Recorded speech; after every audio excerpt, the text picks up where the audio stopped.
नमस्कार, स्वागत है आपका आवाज़ अड्डा मार्केट स्पेशल में। और जैसा कि हमने नाम दिया, सावधानी हटी दुर्घटना घटी। और ये दुर्घटना ग्लोबल मार्केट में घटी है। पूरी दुनिया के बाज़ारों में तबाही का मंजर था। जापानीज़ मार्केट में क्या ज़बरदस्त फॉल आई है। इतनी बड़ी एक दिन की फॉल 3 दशक के बाद देखी मिली। कोरिया में बिल्कुल वैसा ही हुआ, ज़बरदस्त मार्केट गिरा यहाँ पर। शुरुआत इसकी अमेरिका से हो चुकी थी। 2 दिन पहले शुक्रवार को तगड़ी गिरावट वहाँ पे हुई, फिर वो स्पाइरल हुआ। उस पहले यूरोपियन मार्केट में ज़बरदस्त गिरावट के साथ वो बंद हुए, फिर पूरी दुनिया में ये बढ़ता गया और फाइनली जापान में, कोरिया में, हांगकांग में, चाइना में और भारत भी इससे छूता नहीं रहा। ज़बरदस्त गिरावट हुई। 15 लाख करोड़ रुपए भारतीय निवेशकों के उड़ गए आज। इतनी बड़ी गिरावट देखने को हमें मिली। बहुत सारे लेवल्स टूटे, बहुत सारे चार्टिस्ट को अपने नए लेवल सेट करने पड़े। तो ये सब क्यों हुआ, क्या हुआ, अचानक से मार्केट में इतनी बड़ी गिरावट एक साथ देखने को मिली। और बार बार लोग कह रहे हैं कि इस बार वाली गिरावट थोड़ी अलग है। तो क्या हुआ, वजह क्यों है और क्या ये गिरावट अब थम सकती है या ये सिर्फ अभी शुरुआत है, अभी पूरी पिक्चर बाकी है और बड़ी गिरावट हो सकती है। क्योंकि जो कारण बताए जा रहे हैं उनको अगर आप देखें तो ऐसा लगता है कि शायद ये गिरावट यहाँ थमने की नहीं है और आगे तक जा सकती है। 3-4 कारण जो हम लोगों को एनालाइज करने को समझ में आ रहे हैं वो आपके सामने रखता हूँ, फिर इस चर्चा को ओपन करते हैं। एक तो यूएस में बहुत कुछ हुआ। वहाँ पिछले 8-10 दिनों से कई घटनाएं हो रही थी। उसमें एक बड़ा रीज़न ये आया कि वहाँ पे इकोनॉमिक रिसेशन का एक फियर सा हो गया। अभी है कि नहीं है पता नहीं, लेकिन डर बैठ गया है कि वहाँ रिसेशन है। 2 आंकड़े वहाँ बहुत ख़राब है। एक तो जॉब रिपोर्ट वहाँ बहुत ही ख़राब आई और साथ ही वहाँ पे जो मैन्युफैक्चरिंग पीएमआई, वो जो इंडिकेटर आया वो बहुत वीक था। 46 आया, 50 से नीचे ही ख़राब माना जाता है। तो वहाँ पे एक पैनिक जैसा हुआ और उसके बाद फिर बहुत तेज़ गिरावट देखने को मिलने लगी। साथ में एआई वाले स्टॉक्स, टेक्नोलॉजी स्टॉक्स में गिरावट हुई।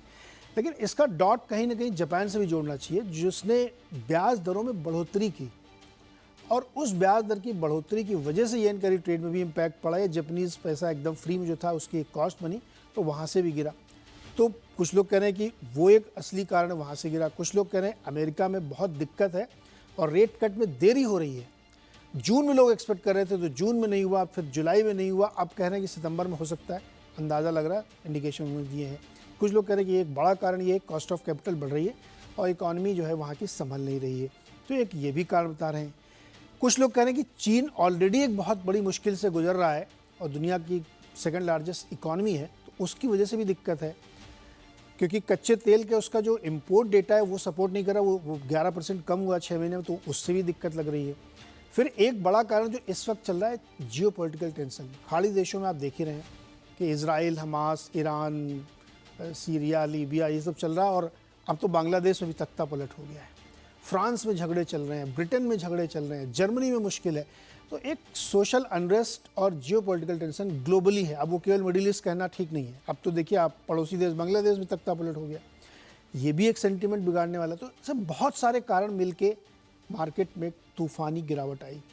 लेकिन ये सब कुछ एक दिन में नहीं हुआ है। तो आज ऐसा क्या हुआ, सोमवार के बाजार में ऐसा क्या हुआ जो इतनी बड़ी गिरावट हमने देखने को मिली, इसी को समझने की कोशिश करते हैं। तो 2 चीज़ें समझने की, गिरावट हुई क्यों और करना क्या है, आगे क्या होगा इसमें। और बड़ी गिरावट आएगी तो क्या करना है, थम जाएगी तो क्या करना है, इन सब पे हम लोग बातचीत करेंगे। हमारे साथ जो मेहमान है आपको मैं परिचय कराता हूँ। 4 हमारे पास बड़े विद्वान हैं। अभिषेक अग्रवाल जी हैं, रॉकस्टार कैपिटल के फाउंडर हैं और अक्सर हमारे शो में जुड़ते हैं, तो विश्लेषण करते रहते हैं। आज देखते हैं क्या करते हैं। साथ ही गौरांग शाह जी हमारे साथ हैं, जियोजित फाइनेंशियल सर्विसेज के वाइस प्रेसिडेंट। गौरांग जी बहुत पॉजिटिव व्यक्ति हैं, आज इनका भी हम सुनेंगे क्या बोलते हैं। और हमारे साथ हैं अमरीश पालिका जी, जाने माने एक्सपर्ट हैं मार्केट के, बहुत अच्छे स्टॉक पिकर हैं और अर्ली इंडिकेशंस बता देते हैं। चौथे व्यक्ति जो सर्वेंद्र श्रीवास्तव हैं, ये चार्टिस्ट हैं और आपको याद होगा अभी हमने 2 दिन पहले ही शुक्रवार को मार्केट विशेष किया था इनके साथ, मार्केट अड्डा। तो उसमें इन्होंने बताया था कि इनको अच्छा नहीं लग रहा, मार्केट चार्ट सपोर्ट नहीं कर रहा है और कमज़ोरी आ सकती है, गिरावट आ सकती है। अंदाज़ा नहीं था कि इतनी जल्दी हो जाएगा, सोमवार को ये कांड हो जाएगा। तो इसलिए दोबारा से एक बार चार्ट में रिविजिट करने की ज़रूरत है कि कौन से लेवल सपोर्टिव हैं, कौन से बच रहे हैं, कौन से एवरेजेस बचें, इन सब पे डिटेल में चर्चा होगी। तो चलिए शुरुआत करते हैं फटाफट। गौरांग सर, आपसे शुरुआत करते हैं। क्या हुआ मार्केट में आज अचानक से इतनी तूफानी गिरावट, 15 लाख करोड़ उड़ा दिया आप लोगों ने, हम लोगों के? धन्यवाद आपका। वाजपेयी साहब, इस मंच पर आमंत्रित करने के लिए सभी मानवों को हमारा प्रणाम और सभी को शुभ संध्या हमारे तरफ से। तो घबराहट की वजह से मेरे ख्याल से ज़्यादा बाज़ार में बिकवाली काफ़ी हुई और ये घबराहट हमारे स्थानीय मार्केट में लेकर के कोई ऐसे चिंता के कारण नहीं थे जो मुझे बहुत बड़े प्रश्न चिन्ह खड़े करे ऐसा लगा। ये घबराहट जो है वो इम्पोर्ट की है हमने। इम्पोर्ट की है किस रूप में कि लोगों को लग रहा है कि अमेरिका में मंदी की चपेट में आएगा, जिसे हम रिसेशन कहते हैं। दूसरी तरफ पिछले हफ्ते बिना कोई ज़्यादा जानकारी नहीं मिली थी, उससे बदलाव हुआ। सेंट्रल केंद्रीय बैंक जापान में है जो, वहाँ पर ब्याज दरों में बदलाव किया गया, जिसके कारण येन क्रेडिट रेट्स को लेकर के आज लिक्विडेशन हुआ। और तीसरा कारण जो मुझे लग रहा है, जो ज़्यादा मेरे ख्याल से शायद आगे जाकर के परेशान कर सकता है अगर परिस्थिति और भी खराब हुई और उलझ गई, वो है खाड़ी का संकट, जिसे हम मिडल ईस्ट जियोपॉलिटिकल सिचुएशन कहते हैं। और ओवरबॉट पोजीशन, लिवरेज थोड़ी बहुत ज़्यादा, जिस प्रकार से गिरावट हुई, लिक्विडेशन होना लाज़मी था क्योंकि मार्क टू मार्केट आप इतनी बड़ी गिरावट के बाद नहीं दे सकते हैं अगर आपने छोटी मध्यम अवधि के लिए कारोबार किया या फिर एफ-एन-ओ फ्यूचर ऑप्शन में आपने सौदे खड़े किए होंगे।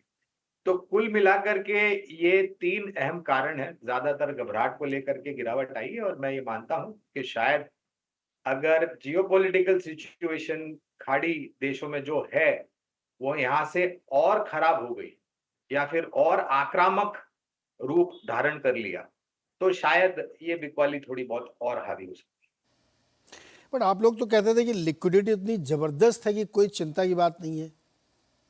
नहीं, लिक्विडिटी तो आज भी हमने देखी ना वाजपेयी साहब, अगर आप देखेंगे तो शुरुआत जो हुई, फिर एक निचला स्तर बना, निचला स्तर बनने के बाद खरीदारी आई, थोड़ा ऊपर की तरफ उभरा, फिर बिकवाली हावी हुई और फिर बाजार बंद होते-होते निचले स्तर से हमने ऊपर की तरफ के दायरे देखे।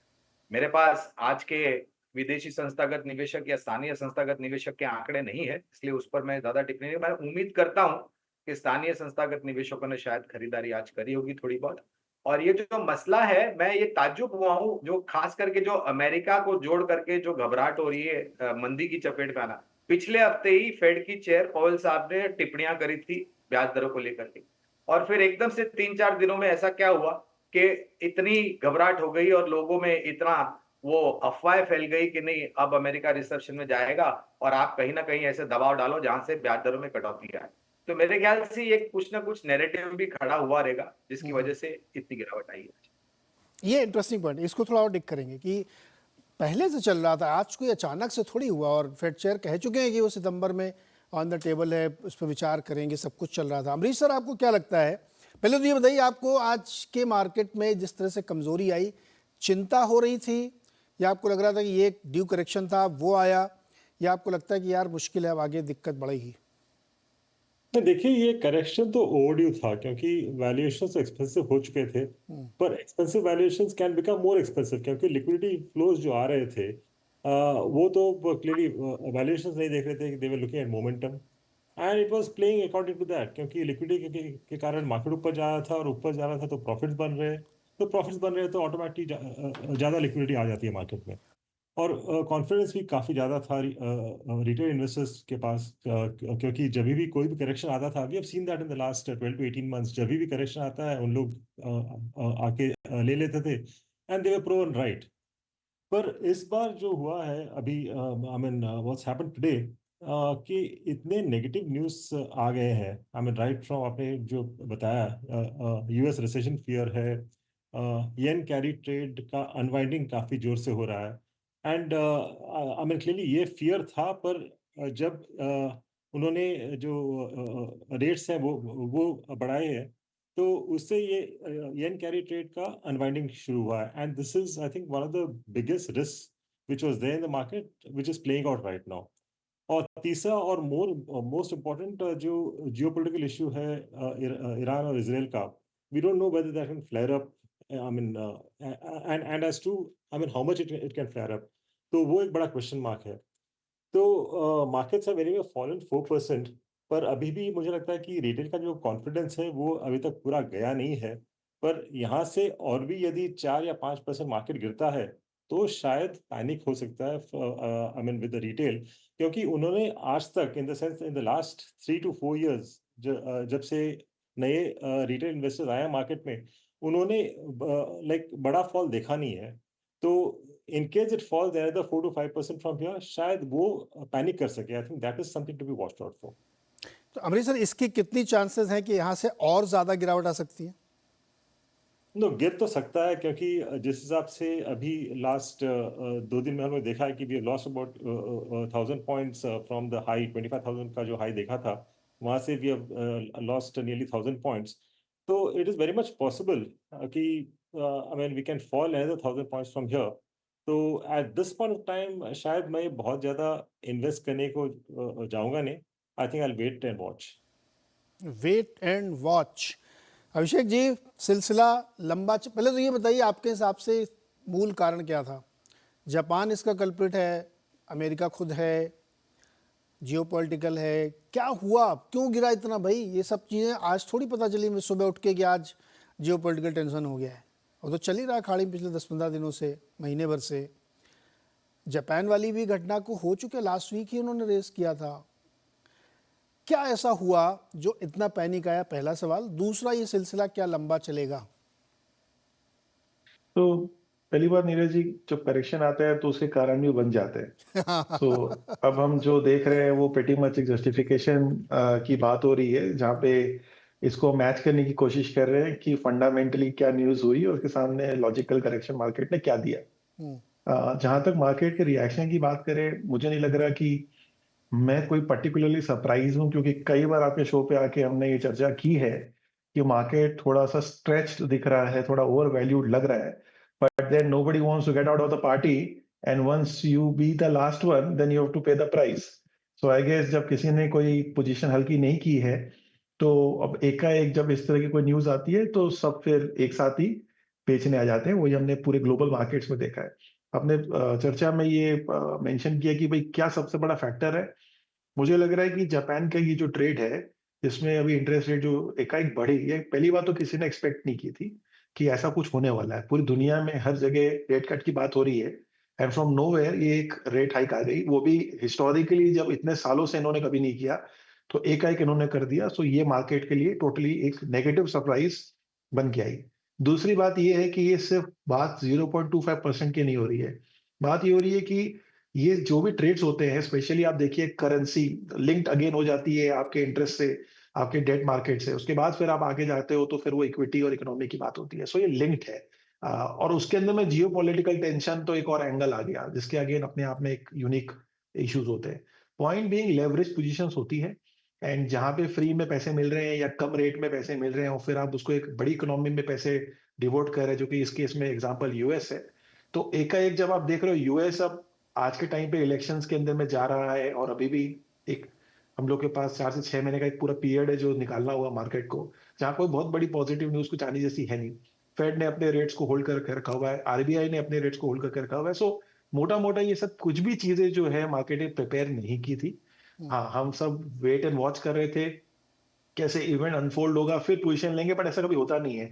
ना ही आप मार्केट के टॉप को टाइम कर सकते हो, ना बॉटम को। अभी के सिनेरियो में जहां 2 दिन पहले मार्केट ने ऑल टाइम हाई बनाया है, और उसमें एक फ्राइडे की करेक्शन और आज की करेक्शन को लेकर हाहाकार के बात कर रहे हैं, मुझे लग रहा है कुछ ज्यादा ही अर्ली है। मुझे लग रहा है अभी भी पेन बाकी है, and I would not be sharing away by putting the level कि निफ्टी 22,500 के आसपास आप देख सकते हैं in the interim, and which means that's a 10% correction from the top, and ये इतनी जल्दी से जाने वाला नहीं है। And another point two add, इससे पहले मार्केट ने 2 बार बड़ी करेक्शन सिंगल डे पे दी थी, एक इलेक्शन के टाइम पे, एक बजट के टाइम पे। मगर उस सिनेरियो और इस सिनेरियो में सबसे बड़ा फर्क ये है कि वो डोमेस्टिक न्यूज से थी और बाकी जगह कुछ ज्यादा खास नहीं हो रहा था। आज के डेट में 2 दिन से मार्केट ग्लोबली चारों तरफ में पेन में है, एंड निकाई जैसा इंडेक्स 12% एक दिन में चले जाना, एक ऐसी इकोनॉमी जो कि top 4 economy of the world है, आई थिंक सो ये डेफिनेटली कुछ संकेत हमें दे रहे हैं। सब कुछ आज अनफोल्ड हो गया बिल्कुल भी नहीं, बट सर्टेनली कुछ बैंकिंग साइड में डेफिनेटली हमें कुछ न्यूज आने को मिल सकती है गोइंग फॉरवर्ड, बिकॉज इस तरह की ट्रेड्स में रातों रात ही कुछ होता है, एक बाद में ही फिर पता चलता है। So I would be watchful, and I would not go against the market right now which is in a corrective phase, and थोड़ा वेट एंड वॉच जरूर करना चाहिए। एंड अभी के लिए तो थोड़ा सा डरना ज्यादा इंपॉर्टेंट है। लास्ट टाइम मैंने कहा था कि लोग डरना बंद कर चुके हैं, तो यही प्रॉब्लम है। डरना ज़रूरी है और वॉचफुल रहेंगे। और आप इंटरनेशनल मार्केट को कोई भाव नहीं देते थे। मैं रोज़ सुबह 7 बजे कमेंट्री सुनाता था, कोई सुनने को तैयार नहीं था। मुझे लग रहा था यार मैं ऐसे क्यों रोज़ सुबह मेहनत करता हूँ। अब पता लगा कि एक दिन में पूरा बदला लिया उसने। लेकिन आपने बात की कि लेवल्स क्या है, तो लेवल्स के मास्टर हमारे साथ बैठे हुए हैं सरवेन जी। सरवेन जी, शुक्रवार को जो चर्चा हुई थी कहानी उससे आगे बढ़ गई, अब तो चेंज हो गए होंगे लेवल वगैरह। बताइए क्या है, निफ्टी पहले दिखाइए क्या स्थिति बन रही वहाँ पे। बहुत बहुत नमस्कार सबको पैनल पे। और देखिए थॉट नीरज जी यही है कि जो पहले से चला था, हम बड़ा कंसिस्टेंट प्रोसेस फॉलो करते हैं। जैसे आपने बोला आप सुबह रेगुलर शोज करते हैं, तो श्री कृष्ण की वही बात याद आती है कि भाई आप अपने कर्म करते रहो, विच आज के जमाने में जिसको process, keep following your process, और आज नहीं तो कल रिजल्ट्स आते हैं। और मैं हमेशा मानता हूं कि न्यूज ऑलवेज फॉलोज प्राइस, तो मुझे बिल्कुल भी सरप्राइजिंग नहीं होगा कि अभी तो पॉसिबली कहीं शुरुआत है और खराब न्यूज पॉसिबली कहीं 1-2-3 महीने बाद आएगा। जो भी मैं हमेशा मानता हूं कि खराब न्यूज तो टॉप से 2-3 महीने बाद ही आता है, तो ये तो कहीं शुरुआत है और रीजंस लोग डालने की कोशिश कर रहे हैं, बट फाइनल रीजंस कुछ और भी निकल के आएंगे। No doubt yen carry trade is very very important. उसमें येन कैरी ट्रेड तो पिछले साल बन रहा था, जापान के सेंट्रल बैंक ने यू टर्न मारा, पहले ही करने वाले थे, पोस्टपोन किया है। तो देखिए आप यू कैन नॉट इनएविटेबल को पोस्टपोन करेंगे तो फिर दर्द फिर एक साथ हो रहा है, तो यही एक प्रॉब्लम है। लास्ट ईयर अगर थोड़ा सा एक बोलते हैं ना पॉइजन पिल थोड़ी सी खा ली होती, थोड़ी कड़वी दवा लास्ट टाइम में ले ली होती, तो शायद ये इतना पेन नहीं होता। 162 वाला 142, मतलब ऑलमोस्ट 15% करेंसी में मूव 14-15 दिन में आना, ये जब आप किसी करेंसी ट्रेडर को या किसी बड़े डेस्क वाले से बात करेंगे तो these are huge six sigma events. मतलब करेंसी में 15% मूवमेंट इज लाइक अर्थक्वेक। उस मार्केट में तो अर्थक्वेक आया हुआ है, वो हमें अभी नहीं फील हो रहा है क्योंकि जो लोग करेंसी नहीं ट्रेड करते हैं, बट जो करेंसी मार्केट में है उनके लिए तो मतलब काफी सारी डेस्केस साफ हो गई होंगी। 15% इन 15 days is huge, 15 सेशंस। तो आई थिंक ये सब पेन अभी बाकी है। और हम तो साल के स्टार्ट से, इलेक्शन के बाद से, जो हमने इलेक्शन के रिजल्ट के बाद जो हाई बना 24,500-600 वाला, हमने वही बोला था कि बहुत ज्यादा अपसाइड नहीं है और 23,500 आएगा। तो हम पहले फिलहाल उन्हीं व्यू को स्टिक करके रखेंगे कि 23,500 यहाँ पे आएगा। किन्हीं कारणों से उन लेवल्स के नीचे गया तो फिर समीकरण देखने पड़ेंगे क्या बन रहे हैं। बट यस, पेन तो अभी स्टार्ट हुआ है और इंडिया में एवरेज बेयर मार्केट 15 महीने रहता है, मतलब correction, let's not call it a bear market. India में बेयर मार्केट आज तक आया ही नहीं है क्योंकि सेंसेक्स का जहां से डेटा है वहां से 24 महीने से ज्यादा का कोई भी फॉल अभी तक आया नहीं है। तो बेयर मार्केट तो उसको बोलते हैं जो निकाई में चला था 1989 से 2009, 20 इयर्स। 40,000 वाला निकाई पहले 8,000 हुआ और 8,000 वाला फिर 40,000 हुआ। अब 40,000 जाने के तुरंत बाद वहां पे भी आहा मोमेंट हो गया, निफ्टी का सिल्वर जुबली हुआ, निकाई ने ऑल टाइम हाई मारा, दोनों के आहा मोमेंट, सबके तमन्नाएं, सब कुछ पूरा। उसके बाद एक वैक्यूम आता ही है, जो मैंने फ्राइडे को बोला था, जब आहा मोमेंट आता है उसके बाद एक वैक्यूम आता है और वो वैक्यूम बहुत डेंजरस होता है। पॉसिबली वही निकल के आ रहा है। तो आप ये कह रहे हैं कि 23,500 तक निफ्टी गिर सकता है?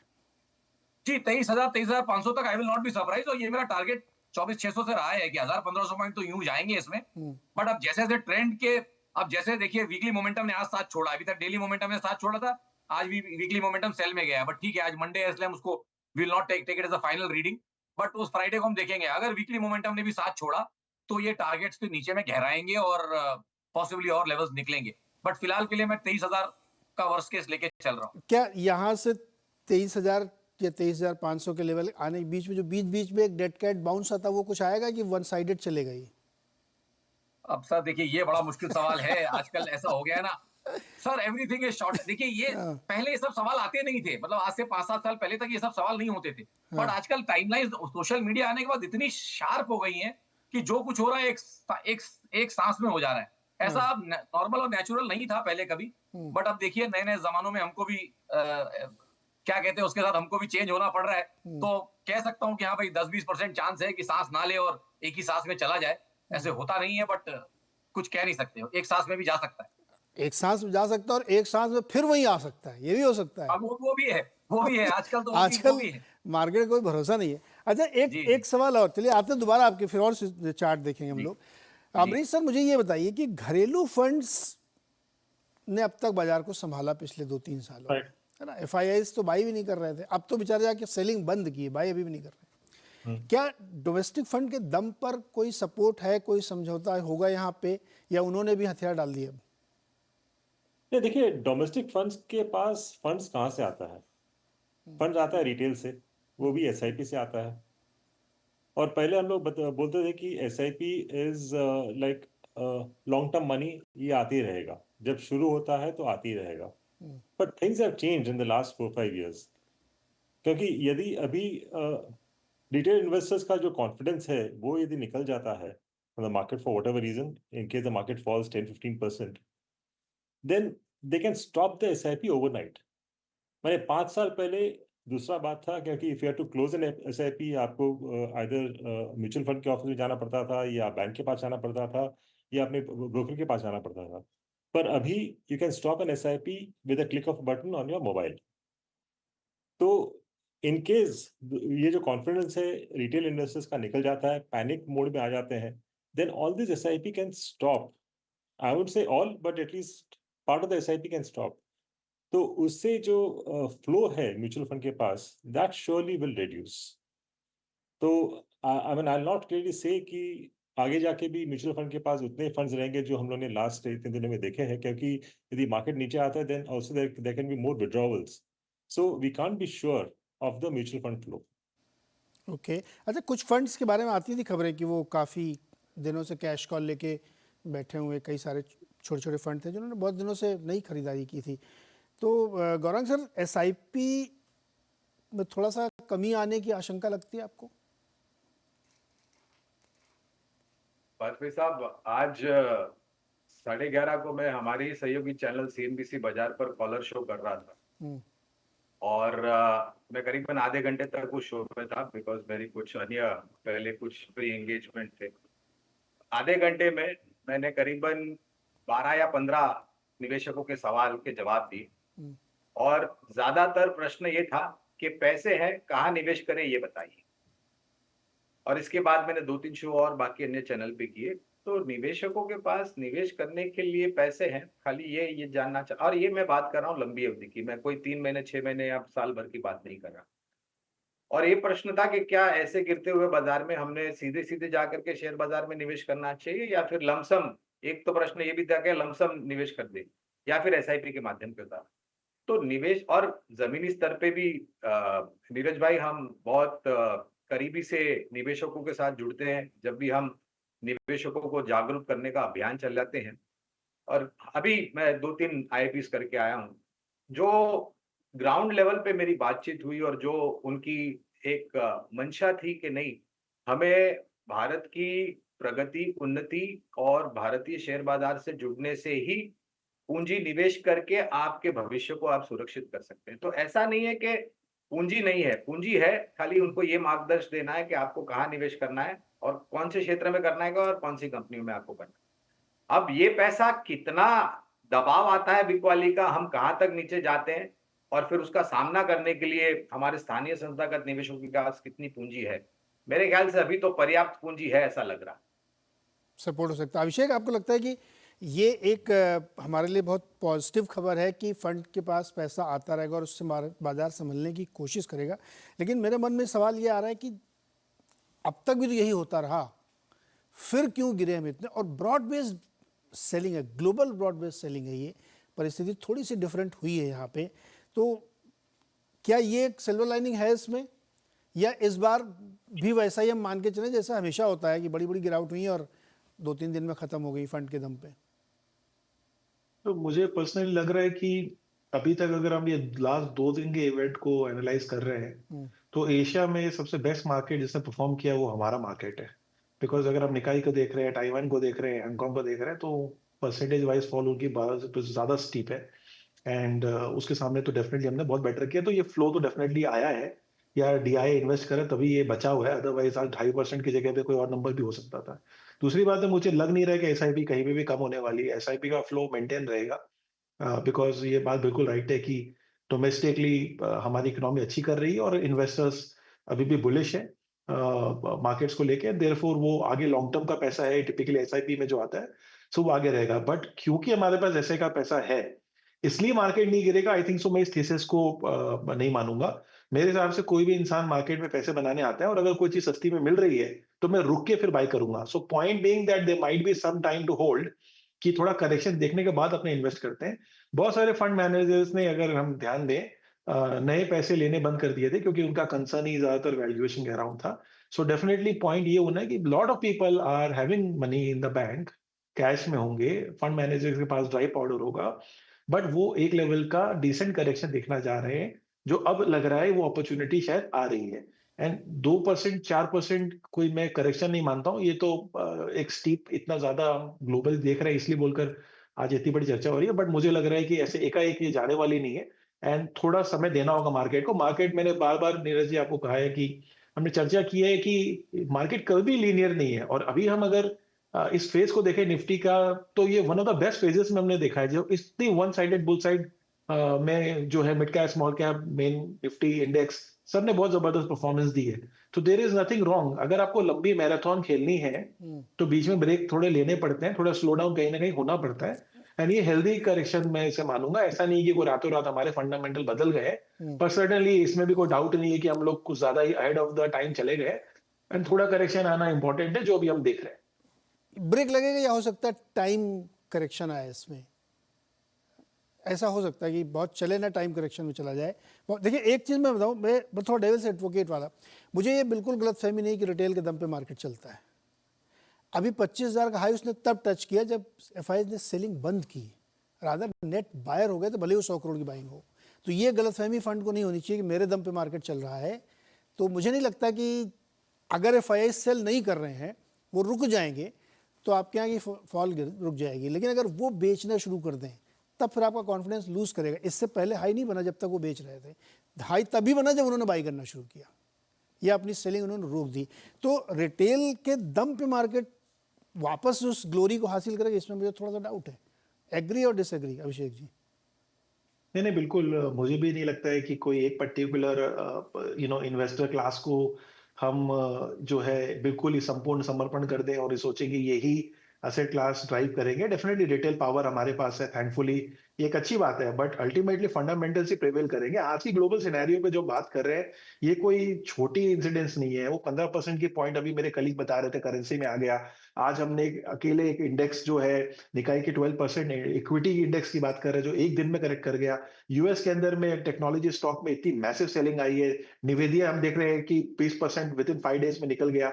आपके वॉरेन बुफे ने 50% एप्पल के भेज दिए। तो ये सब कोई छोटे छोटे इवेंट्स नहीं है, ये सारे के सारे कलेक्टिव इवेंट्स को अगर हम देखें तो चीजों के पीछे जो स्टोरी बन रही थी करेक्शन आने की बन रही थी, but again lot of things were getting challenged and कोई टाइम नहीं कर सकता मार्केट का। सो अभी हो रहा है, ये सिनेरियो बन रहा था, अब एकाएक सामने दिख रहा है, and that's what I would justify कि ये इतनी जल्दी जाने वाला नहीं है, एंड मार्केट थोड़ा समय लेगा रिकवर करने में, ये मैं पर्सनली मुझे लगता है। ये बात सही। अच्छा अमरीश सर, मुझे एक चीज़ बताइए, ये जो मिस्टर बुफे ने इतना आधा अपना स्टेक कर दिया एप्पल का, जो उनकी सबसे बड़ी होल्डिंग थी, क्या ये कोई संकेत इससे लेने चाहिए? नहीं, उनका संकेत तो क्लियरली यूएस मार्केट और ग्लोबल मार्केट पर है, क्योंकि क्लियरली उनको स्लो डाउन दिखाई दे रहा है, इसीलिए उन लोग बेच रहे हैं and they are getting into cash.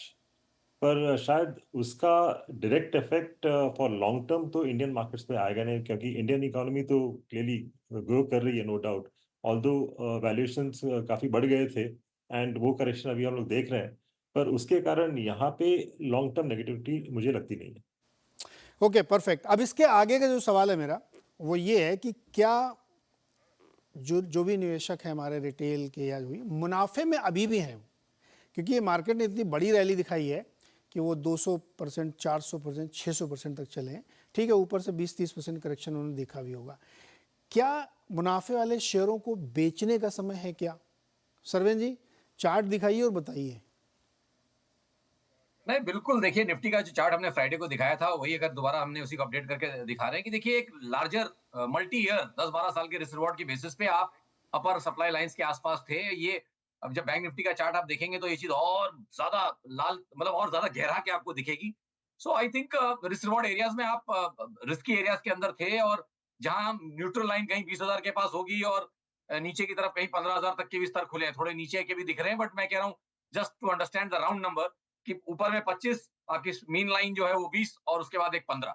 तो आई थिंक वो 2 सिग्मा रीडिंग्स में आप अपर एंड पे चल रहे थे। कहीं मीन रिवर्जन हुआ तो भी 20,000 तक के रिस्क तो रहेंगे ही रहेंगे। देखिए मीन रिवर्जन तो दुनिया का ऐसा ट्रेड है कि कभी भी आता है और वो रेगुलरली टाइम साइकिल्स में आता है, और साल के स्टार्ट में जो इवन ईयर साइकिल्स हम दिखा रहे थे वो ये दर्शा रही थी कि इस साल में ये रिस्क डेफिनेटली ऑन है। तो मेरे लिए तो ये साल रिस्क ऑन का रहा है, और मैंने हमेशा सबको बोला है कि आप तो इस बात के गवाह हैं कि ज्यादातर हमने लोगों को बोला है जहां भी होता है 1/3 हाफ, कुछ मुनाफा बांधे, कुछ पैसा घर में रखें, ड्राई पाउडर रखें, जहां पैसे बन गए हैं उससे थोड़ा सा निकाल लें और फिर से कोई दूसरा स्टॉक में निवेश करें जब सही मौका आए। तो आई थिंक सही मौका अगर आप डेफिनेटली मुझे पूछेंगे तो 20,000 के आसपास ही है, जो मीन है इस पूरी रेंज का। वहां से आपको सही मौके मिलना शुरू हो जाएंगे। But in the mean time मुझे लगता है कि डेफिनेटली मुनाफा बांधना चाहिए जहां आ रहा है। वन लोगों के 3x 4x 5x 10x stocks आज भी हम डिस्कस कर रहे थे मॉर्निंग में, लोगों के पास पड़े हुए हैं। तो आधा मुनाफा बांधे, 1/3 बांधे, 1/4 बांधे, लेकिन कुछ तो बांधे, कैपिटल को घर पे ले जाएं। जिनको एंजॉय करना है एंजॉय करें, जैसे आज एक रिटायरमेंट वाले सर आए थे। नहीं तो जिनको रखना है ड्राई पाउडर रखें। बाजार जब नीचे किसी कारण से मीन के आसपास मिलेगा तो वहां से मौके बनेंगे, ऐसा मेरा मानना है। ओके गौरांग सर, ये सवाल आपसे भी, क्योंकि सारे दर्शकों के मन में सब यही चल रहा होगा कि मेरा इन्वेस्टमेंट तो अभी भी 3 गुना पे है, ठीक है, ऊपर से थोड़ा सा करेक्शन हो गया, क्या करूं मैं, क्या बेच दूं क्या। जैसे ही वो बेचने आएंगे तो फिर वो एक स्पाइरल होता है कि चल इन्होंने बेचा तो और बेचेंगे। क्या करना चाहिए निवेशकों को जिनके जिनके सौदे अभी भी बहुत अच्छे प्रॉफिट में बैठे हुए हैं? धीरज भाई, जैसे निवेश करना एक कला होती है, उसी तरीके से मुनाफा बांधना भी एक कला है। आप अगर आपको मुनाफे अगर आपको समेटना नहीं है तो फिर आपकी लालच की कोई सीमा नहीं होगी। फिर आपको 4 गुना 5 गुना 6 गुना रिटर्न भी मिलेगा तब भी आप मुनाफा बांधेंगे नहीं, क्योंकि वो लालच सर पे तांडव करती है नीरज भाई।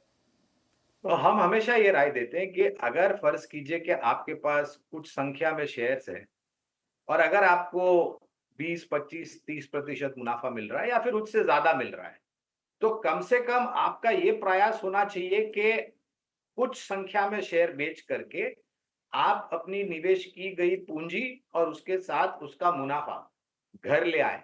इससे 2 चीज होती, एक तो बाकी की जो संख्या के शेयर आपके डीमैट अकाउंट में पड़े, आप ये समझ लीजिए कि आप उसकी कीमत कम हो गई, या फिर ये समझ लीजिए कि जो पूंजी आपने निवेश की थी उसके साथ जो मुनाफा आया है उससे मुझे और किसी कंपनी में निवेश करने का मौका मिलेगा। ये नोशनल प्रॉफिट पे बैठना, कागजी मुनाफे पे बैठना और फिर उस पर एक खुशी करना, ये मेरे ख्याल से समझदारी वाली बात नहीं है। क्योंकि जैसे मेरे ख्याल से पैनल में अभिषेक भाई ने कहा था कि ना तो आप टॉप पकड़ सकते ना तो बॉटम पकड़ सकते हैं।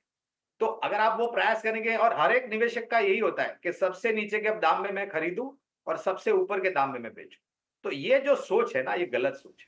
आपको ये देखना है कि आपका हजम करने का कैपेसिटी कितनी है, ताकत कितनी है, और उस हिसाब से फिर आपको कम से कम निरंतर थोड़ा थोड़ा प्रॉफिट तो बांधना ही चाहिए।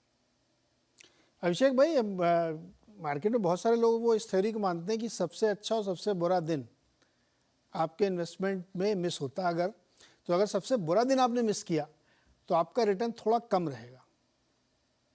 जैसे मान लो 20% मिलना तो हो सकता है 14% मिले, क्योंकि आपने लोस नहीं पकड़ा था, आपने कोविड के दिन नहीं खरीदा था जब लोअर सर्किट लग रहा था। लेकिन सबसे अच्छा दिन अगर आपने मिस कर दिया कि जिस दिन अपर सर्किट लगा उस दिन आप इन्वेस्टेड नहीं थे, तो आपका रिटर्न जो 50% हो सकता है तो वो सोचता है 12% ही रहे। तो जब हमको ये दोनों दिन पकड़ने हैं तो मैं फिर बाहर कब निकलूं, कैसे निकलूं, बताइए। तो नीरज जी, इसमें मुझे लग रहा है, देखिए, अगर किसी को इन्वेस्ट एक पर्टिकुलर टेन्योर में करना है और फिर ये पता है कि भाई इस टेन्योर के बाद शायद मेरी कोई और ऑब्लिगेशंस है, उस ऑब्लिगेशन को फुलफिल करने के लिए मैं मार्केट से पैसे लेके जाऊंगा, तब उस केस में डेफिनेटली आपको जो है रेगुलरली प्रॉफिट बुक करना चाहिए, बिकॉज अल्टीमेटली फिर आप ये जो टॉप एंड बॉटम वाली जो है वो आप नहीं कर सकते। बट किसी ने अगर यहाँ एलोकेशन ऐसी कर रखी है कि चलिए मैं 20 साल तक यहाँ रहूंगा और मुझे इन्वेस्ट करना है, तो फिर उस केस के अंदर में उन्हें बने रहने के अलावा और कोई नहीं, बिकॉज आप फिर वही बात है कि बेस्ट डेज और वर्स्ट डेज के अंदर में कहाँ कैसे टाइमिंग करें, वो होना नहीं है। सो बेटर यही होता है कि अगर आप as a investor, professional investor हो, तो रेगुलरली इन्वेस्ट करते रहिए। होना ये है कि फिर ये दोनों चीज का एवरेज आपको हो जाएगा and you will be still making a decent return against the other asset classes. जहां बात ट्रेडर मेंटालिटी की आ जाती है, जहां बात शॉर्ट टर्म विजन की आ जाती है या अपॉर्चुनिस्टिक की आ जाती है कि चलिए मेरे पास कुछ आइडल पैसे पड़े हुए बैंक में, अब मैं उसको कैसे ऑप्टिमम यूटिलाइज कर लूं, तो सब के सब आज के टाइम में ये हो रखा है कि सब के सब मार्केट में आ गए। तो इन दिनों में मैं ये नहीं कहूंगा कि सारे के सारे पैसे जो हमने मार्केट में देखे सारे लॉन्ग टर्म है। हाँ, लोगों को लगता होगा कि सभी के सभी लॉन्ग टर्म इन्वेस्टर है, बट आज के फॉल के बाद तो मैं बहुत ही ज्यादा श्योर हूं कि जो नहीं भी थे वो भी हो गए होंगे। So point being that hot money which was flowing because markets were doing so well, वो एक बहुत बड़ा ट्रबल था जो कि अभी वो थोड़ा क्लीन अप होगा। एंड जो रेगुलर इन्वेस्टर हैं, जो लेट्स से 20 साल से इन्वेस्ट कर रहे हैं, 30 साल से इन्वेस्ट कर रहे हैं, उन्होंने साइकिल्स देखी हुई है, उन्हें मालूम है कि 2008 में क्या हुआ था, 2014-15 में क्या हुआ था, 2020 के बॉटम में क्या हुआ था, एंड उनकी कैपेसिटी है होल्ड करने की, उन्हें ज्यादा वरी करने की जरूरत नहीं है, बिकॉज ये भी चला जाएगा, ये भी टल जाएगा, समय लगेगा।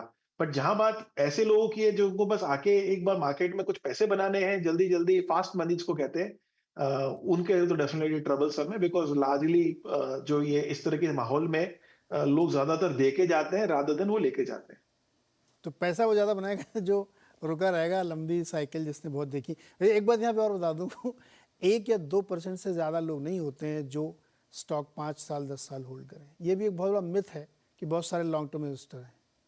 5 साल से ऊपर कोई, बहुत 1% मिलेंगे आपको जिनकी होल्डिंग 5-10 साल 15 साल की है, वरना सब 1-2 साल 3 साल में निकल जाते हैं, क्योंकि उनके अंदर उतना पेशेंस नहीं है। ये सवाल इतना, इस शो का सबसे इंपॉर्टेंट सवाल दरअसल यही है, इसमें मुझे अमरीश जी की भी राय चाहिए कि सर जो लोग अभी भी प्रॉफिट में बैठे, क्योंकि देखिए मन उनके अंदर डर में है, ये शो वही लोग देख रहे हैं कि मुझे क्या करना है, मैं तो अभी भी प्रॉफिट में हूँ, क्या बेच के निकल जाऊँ, प्रॉफिट सेव कर लूँ अपना, या मैं बैठा रहूँ, ये झंझट पार हो जाएगा और मेरा पैसा और बढ़ेगा, या जैसा कि सरवेन जी कह रहे हैं कि भैया अभी आप 4 गुने पैसे पे हो, अभी 3 गुना बचा है, अभी बचा लो, वरना तो ये हो सकता है और कम बचे।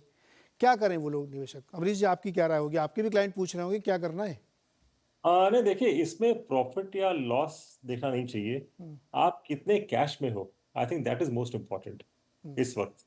क्योंकि यदि आप 100% इन्वेस्टेड हो और मार्केट और भी यहाँ से नीचे आता है, देयर इज क्वाइट श्योर कि आप पैनिक करोगे, क्योंकि आपका जो पोर्टफोलियो है जो शायद 3 गुना दिखाया था, 2 गुना हो जाएगा 2 या 3 दिन में।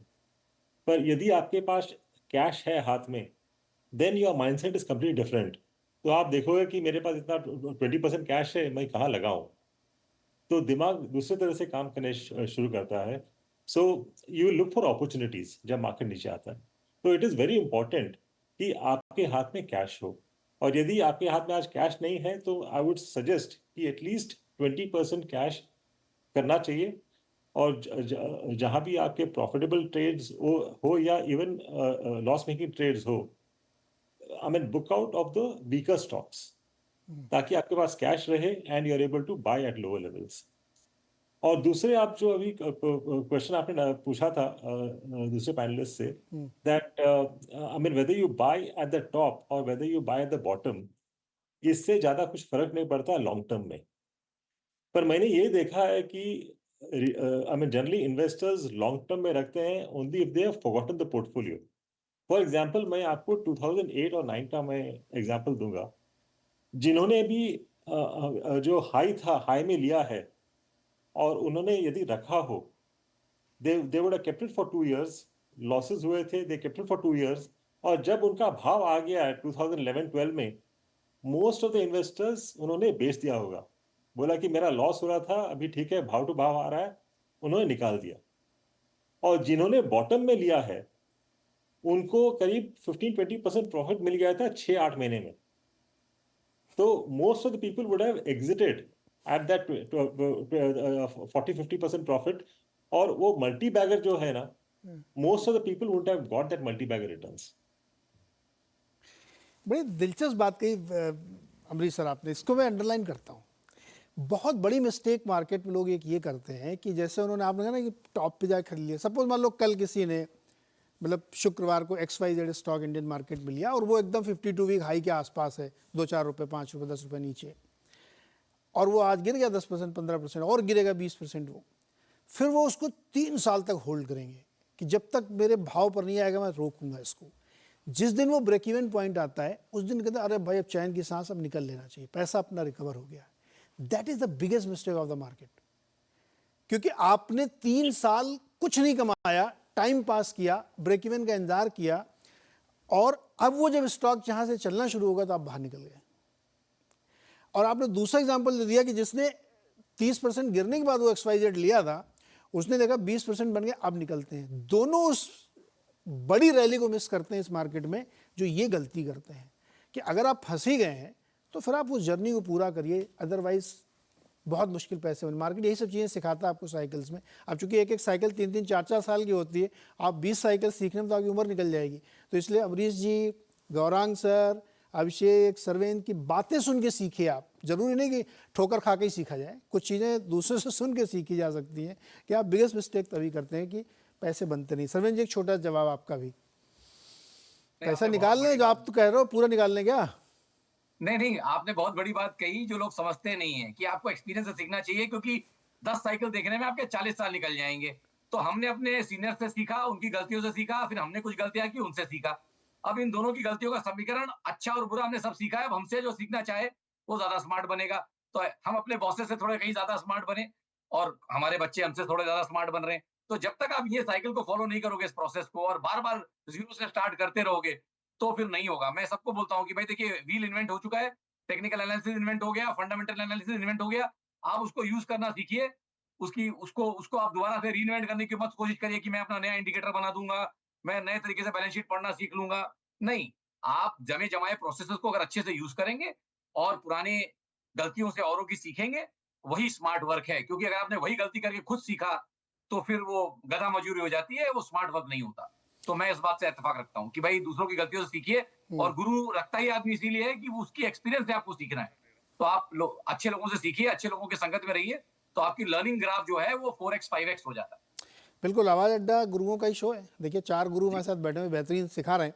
एक छोटा सा ब्रेक लेंगे। ब्रेक के बाद एक महत्वपूर्ण सवाल है जिस पर मुझे सबका जवाब चाहिए कि आगे जाते हुए सबसे बड़ा इवेंट क्या है, फेड का रेट कट या जियोपॉलिटिकल टेंशन? इसी के बीच में बाजार अब झूलेगा। तो देखते हैं कौन किसको ज़्यादा इंपॉर्टेंस देता है। ब्रेक के बाद इस पर बात होगी।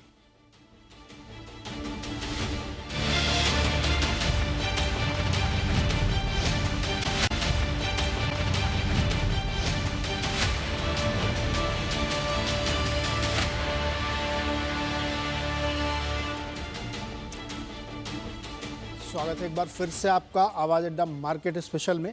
चूँकि मार्केट में काफ़ी तूफान रहा, इसलिए आज इस पर खास चर्चा हो रही है।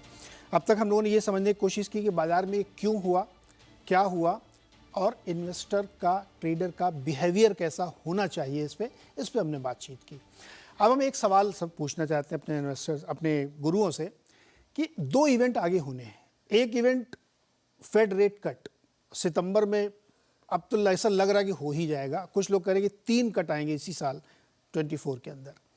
दूसरा एक इवेंट है जो पता नहीं कब होगा, लेकिन ऐसा लग रहा है कि कुछ कुछ ब्रू हो रहा है। वो जियोपॉलिटिकल टेंशन है, बहुत ज़्यादा है। मैं एक अपना एक्सपीरियंस शेयर करता हूँ। 1-1.5 महीने पहले मैं एक ऐसी गेट टुगेदर में गया था, मार्केट पार्टिसिपेंट की थी। उसमें एकदम से अचानक से एक बड़े सीनियर व्यक्ति ने कहा कि मेरे को तो सबसे बड़ा रिस्क मार्केट में जियोपॉलिटिकल लगता है। तो ऐसा कुछ भी नहीं था। तो मैंने कहा ये ऐसा क्यों बोल रहे हैं? शायद उन्होंने बहुत दूरदर्शी रहे होंगे, उन्होंने देख लिया होगा कुछ कुछ ब्रीफ हो रहा है। तो अब मुझे ये जानना है कि इन 2 इवेंट में सबसे बड़ा इवेंट क्या है और उसकी स्ट्रेटजी क्या हो। गौरांग सर, आपसे शुरू करते हैं। आप सबसे ज़्यादा तवज्जो किसको देंगे? मेरे हिसाब से बेचारे पावल साहब बहुत परेशान होते रहेंगे अपनी कुर्सी में बैठ के, क्योंकि ये आजकल जो अनौपचारिक महाविश्वविद्यालय जो है, सैप और एक्स वाई जेड ट्विटर वगैरह, वहां पर लोग अपने तरफ से बयान देते थे कि इतनी कटौती होगी इस साल और ये होगा वो होगा। लेकिन दोनों में से अगर मुझे एक चीज चिंता का कारण लगती है, जो हमेशा मैं मानता हूं, वो है जियोपॉलिटिकल सिचुएशन वाजपेयी जी।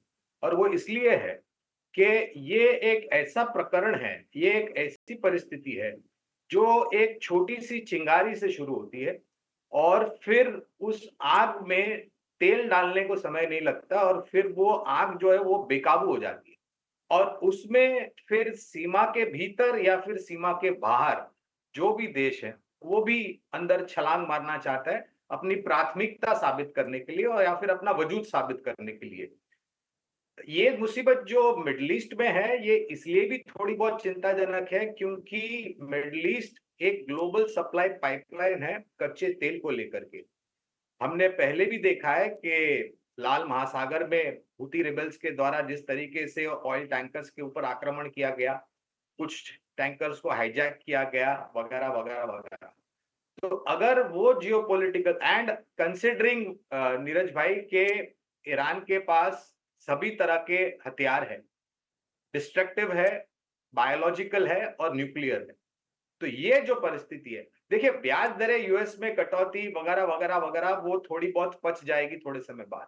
लेकिन अगर जियोपॉलिटिकल सिचुएशन अगर उसने बहुत ही खतरनाक मोड़ ले लिया और भी लोग यहाँ पर कूद गए और भी देश कूद गए, तो शायद ये परिस्थिति बेकाबू हो सकती है और उसका सीधा-सीधा असर जो सब अर्थव्यवस्था, सब देशों के लिए ज़रूरत है कच्चा तेल, उस पर एक बुरा असर पड़ सकता है और उसके कारण एक रिवर्स हो सकता है। इंटरेस्टिंग।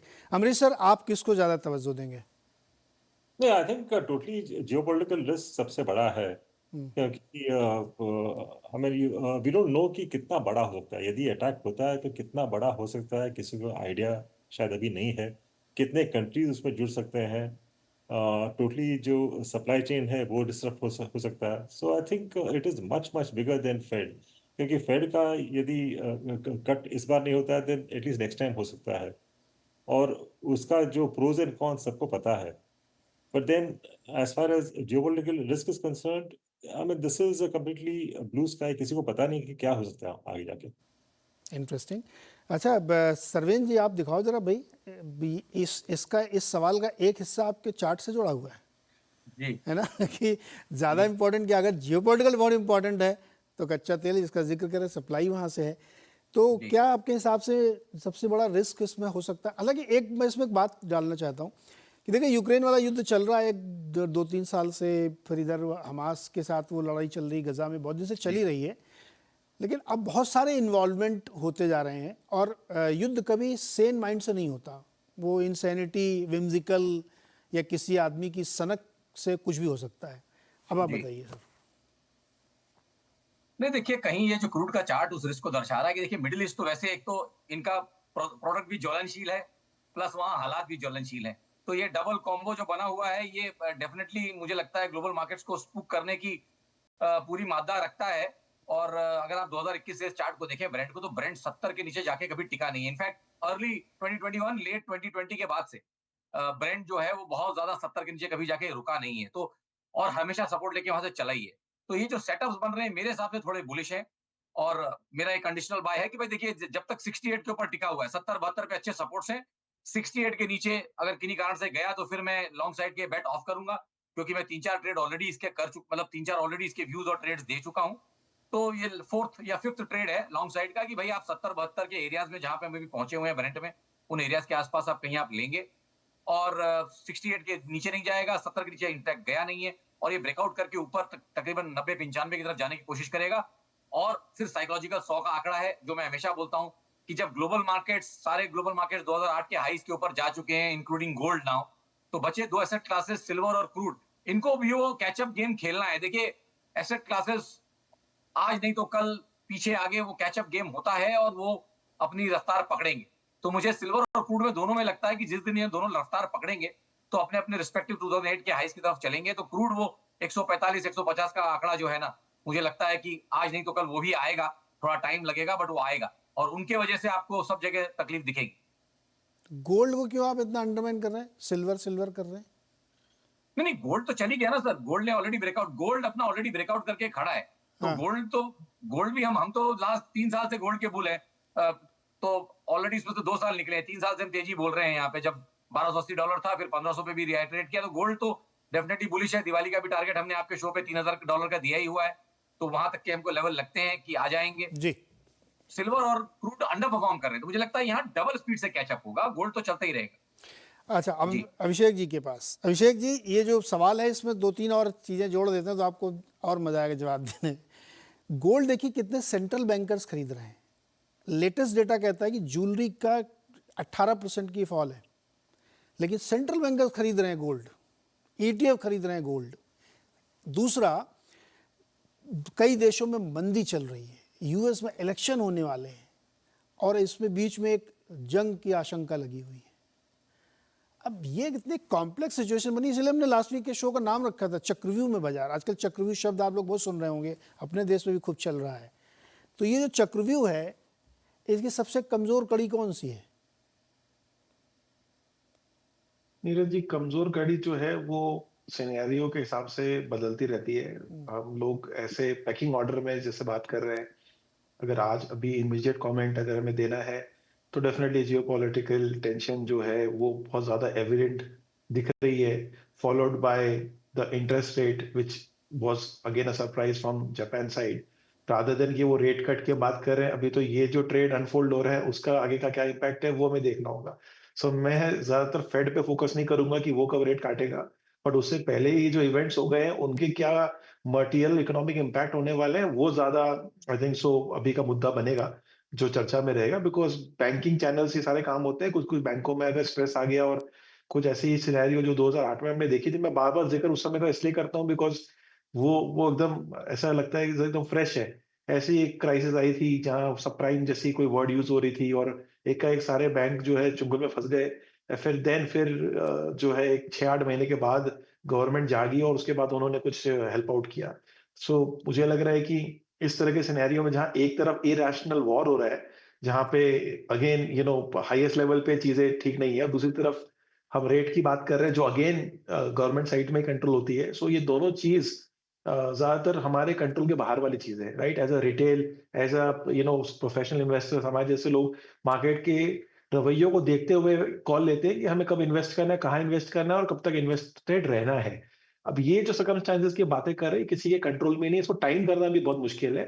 हम बस ये बोल सकते हैं कि ये जो चीजें हैं ये एकाएक नहीं बनी और ना ही एकाएक चली जाएगी। ये अब हमें थोड़ा देखना होगा और वो टाइम जो है वो मार्केट में रह के ये विटनेस करना है। So to me, these are definitely high risk things which are happening parallelly. But अब कौन सी चीज कहाँ अनफोल्ड कर जाएगी ये मुश्किल है। And again elections of US हम अंडरमाइन कर रहे हैं, ऐसा नहीं है। हम जब खुद अपने इंडिया के इलेक्शंस को लेके इतने वरीड थे और किसको कितनी सीटें आएंगी और फिर क्या होने वाला था, तब तक मार्केट एक 3 महीने के लिम्बो में चला गया था। और बड़ी रैली तो हमने पोस्ट इलेक्शन रिजल्ट से लेके अगर हम अभी तक का देखें थर्सडे तक तो काफी हद तक मार्केट ने एक तरफा रैली दी है। सो ऐसा नहीं है, वहां पे भी एक पॉज आएगा। सो कई सारे फैक्टर्स है, ये बदलते रहेंगे। आज हम बात कर रहे हैं, आप देखिएगा 1 महीने बाद हम कोई दूसरे ही टॉपिक पे बात कर रहे हो जो इसी में से होगा। यही तो मार्केट है। आप ये देखिए दुनिया की जो 2-3 बड़ी इकोनॉमीज हैं एक मंदी में चल रही है, एक में मंदी आने की आशंका है, रेट कट की बातें चल रही, दूसरी में रेट बढ़ाए जा रहे हैं और एक तरफ युद्ध के जंग के आसार चल रहे हैं। मतलब कितनी कॉम्प्लेक्स सिचुएशन है, वाकई एकदम परफेक्ट चक्रव्यूह बना हुआ है। लास्ट क्वेश्चन है, बहुत छोटे छोटे जवाब चाहिए। अमरीश सर, क्या फिर वेट एंड वॉच, थोड़े दिन तक हमारे रिटेल निवेशक कुछ ना करें, देख लें, थोड़ा गिरते हुए चाकू पकड़ने की कोशिश क्यों करें? एब्सोल्युटली, इसलिए मैंने पहले कहा था कि नेक्स्ट कपल ऑफ डेज मैं वेट एंड वॉच करूंगा and then possibly decide what to buy. तब तक तो जो लिस्ट है, I think people should prepare the list, keep it ready and wait and watch. Gaurang sir, market का लस्ट भी तो होता है, ललचार आम मन एकदम लपक लो यार, 20% नीचे है आज, कैसे कंट्रोल करें उसको? योगा करें क्या? योगा तो आपको बिल्कुल करना चाहिए, मेरे ख्याल से सेहत के लिए बहुत जरूरी है। खास करके अगर आप शेयर बाजार से जुड़े हुए हो तो आपकी सेहत, वो भी शारीरिक और मानसिक दोनों सेहत आपको संभाल के रखनी है। लेकिन वाजपेयी साहब, हमने बहुत सारी जिक्र किया, एक जो कांड हुआ था या फिर एक जो बीमारी फैली थी 2020 में, जो चाइना ने भेंट दी थी पूरे विश्व भर को। 2020 में अगर मुझे याद है तो निफ्टी ने लो बनाया था 7,600 का और सेंसेक्स ने 25,800 या 900 के आसपास का लो बनाया। और बहुत लंबा समय नहीं हुआ है इस घटना को। हम अगस्त में है 2024 के, और 25,000 का स्तर हमने निफ्टी में देख लिया और 82,000 के आसपास सेंसेक्स में देख लिया। कहने का तात्पर्य ये है, मैं कहना ये चाहता हूं कि बाजार में एक तो हिम्मत की कीमत होती है और दूसरी होती है कि आपके पास जोखिम झेलने की क्षमता कितनी है। अगर आपका ब्लड प्रेशर हाई है और अगर आप दिल के मरीज हैं तो मेहरबानी करके शेयर बाजार में मत आइए। लेकिन अगर आप स्वस्थ है शारीरिक रूप से और मानसिक रूप से, और अगर आपके पास जोखिम झेलने की क्षमता है, तो मैंने अपने ही सहयोगी चैनल पर और बाकी अन्य चैनल पर किया था कि मेरा आपके पास 100 रुपया है निवेश करने के लिए, तो उसमें से 25-30% तो निवेश कीजिए। जैसे हम चर्चा कर रहे थे, ना किसी ने टॉप पकड़ा ना किसी ने बॉटम पकड़ा, अब पता नहीं है कहां जाकर के रुके। चलिए, मौका मिला है, आपने 20-25% निवेश कर लिया। अगर यहां से और 5-10% नीचे जाता है तो आपके पास पूंजी है और 25-30% निवेश करने के लिए। कम से कम आपको वो दुख तो नहीं होगा कि मुझे मौका मिला था और मैंने निवेश नहीं किया। बिल्कुल सही बात है।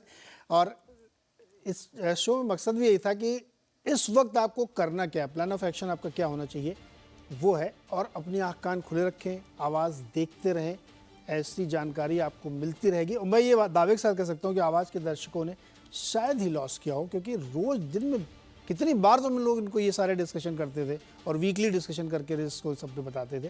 तो होपफुली उन्होंने लॉस नहीं किया होगा और आगे भी नहीं करेंगे। और थोड़ा सा इंतजार करें मौके का और थोड़ा थोड़ा पैसा अगर वो लगाएं तो बहुत सोच समझ के लगाएं। सारे मेहमानों का बहुत बहुत शुक्रिया, नज़र बनी रहेगी और ऐसी स्थिति रही तो जल्द ही हम एक स्टॉक वाला भी शो करेंगे कि पैसे लगाने कहाँ हैं। नाम तो बताओ सरवेन जी, 10 सेकंड है सिर्फ, अगर आप कुछ बोलना चाहते हैं। एक डेटा और जोड़ लीजिए, 22 और 24 तारीख को ब्रिक्स की मीटिंग है और जो सुगबुगाहट है कि करेंसी लॉन्च होगी, हाँ, वो भी बाजार को कहीं नर्वस कर रही है। चलो एक और पॉइंट उसको भी हम जोड़ के रखेंगे। बहुत बहुत शुक्रिया आप सारे मेहमानों का जुड़ने के लिए।